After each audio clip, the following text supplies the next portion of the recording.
me then.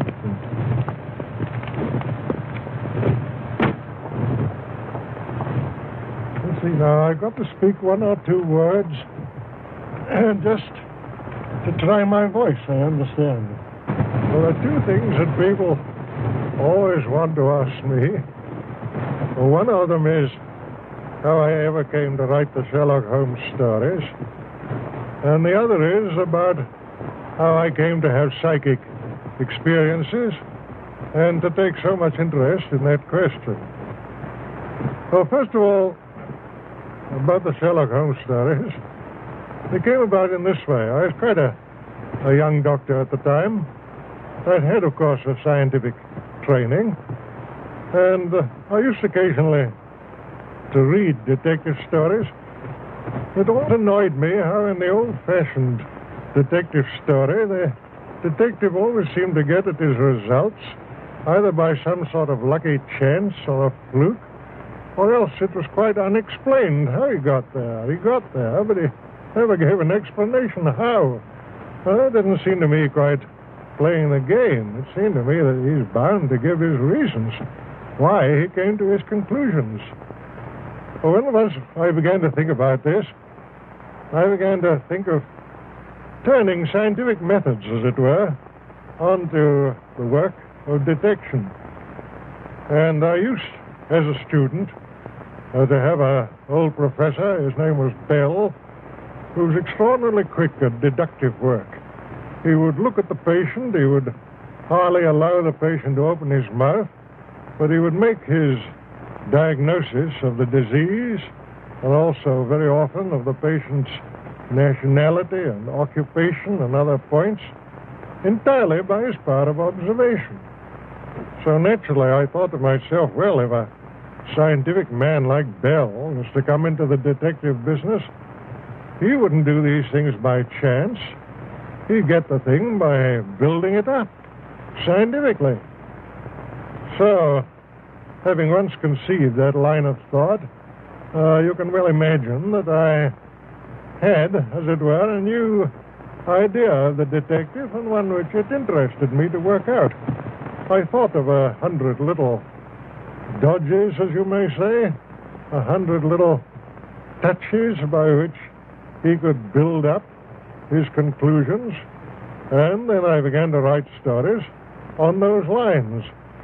At first, I think they attracted very little attention, but after time, when I began the short adventures, one after the other, coming out month after month in the Strand magazine, people began to recognize that it was different to the old detective, that there was something there which was new.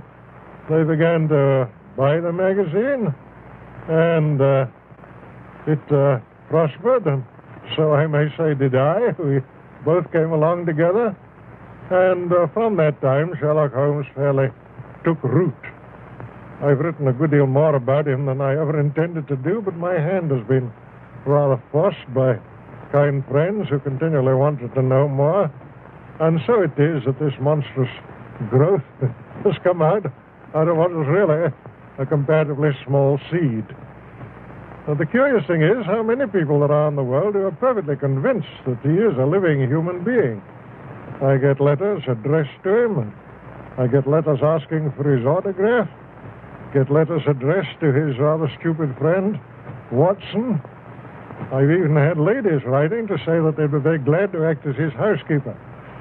One of them, when she heard that he had turned to the occupation of keeping bees, wrote saying that she was an expert at segregating the queen, whatever that may mean, and that she was evidently predestined to be the housekeeper of Sherlock Holmes. I don't know if there's anything more I could say with advantage about him. But on the other point, which is to me, of course, a very much more serious one, on the question of my taking up this psychic matter, curiously enough, my first experiences in that direction were just about the time when Sherlock Holmes was being built up in my mind. That would be about the year 1886 and 1887. So nobody can say that I formed my opinions on psychic matters very hastily. It's just 41 years now since I wrote a signed article upon the subject, which appeared in a magazine called Light, so that I put myself on record. During these 41 years, I've never lost any opportunity of reading, of studying, and of experimenting on this matter. People ask me, will I write any more Sherlock Holmes stories? I certainly don't think it's at all probable. But as I grow older, the psychic subject always grows in intensity, and one becomes more earnest upon it, and I should think that my few remaining years will probably be devoted much more in that direction than in the direction of literature. Nonetheless, of course, I haven't abandoned writing. One has to earn one's living, but my principal thoughts are that I should extend, if I can, that knowledge which I have on psychic matters and spread it as far as I can to those who have been less fortunate. But don't for one moment suppose that I'm taking it upon myself to say that I am the inventor of spiritualism, or that I am even the principal exponent of it. There are many great mediums, many great psychical researchers, investigators of all sorts. All that I can do is to be a gramophone on the subject, to go about, to meet people face to face, to try and make them understand that this thing is not the foolish thing which is so often represented, but that it really is a great philosophy, and, as I think, the basis of all religious improvement in the future of the human race. I suppose I've said with more mediums, good and bad and indifferent, than perhaps any living being. Anyhow, a larger variety, because I've traveled so much all over the world, and wherever I've gone, either in Australia, America, or South Africa, the best that there was to be had in that direction was put at my disposal. Therefore, when people come along and contradict me, who have had no experience at all, read little, and perhaps never been to a seance, you can imagine that I don't take their opposition very seriously. When I talk on this subject, I'm not talking about what I believe. I'm not talking about what I think. I'm talking about what I know. There's an enormous difference, believe me, between believing a thing and knowing a thing. I'm talking about things that I've handled, that I've seen, that I've heard with my own ears, and always, mind you, in the presence of witnesses. I never risk hallucination. I usually, in most of my experiments, have had 6, 8, or 10 witnesses, all of whom have seen and heard the same things that I have done. Gradually, I became more and more convinced on the matter as I studied year in, year out, but it was only in the time of the war, when all these splendid young fellows were disappearing from our view, and the whole world was saying, well, what's become of them? Where are they? What are they doing now? Have they dissipated into nothing? Or are they still the grand fellows that we used to know? It was only at that time that I realized the overpowering importance to the human race of knowing more about this matter.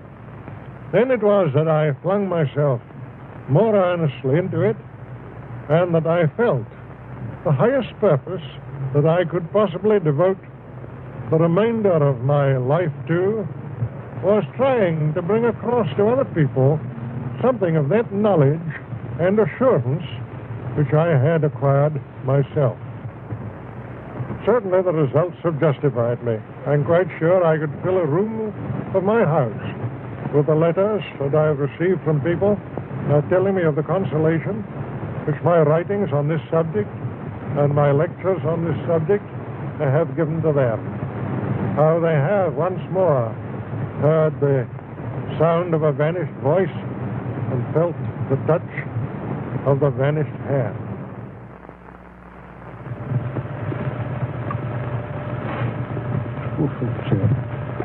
Well, goodbye. Come along. Okay.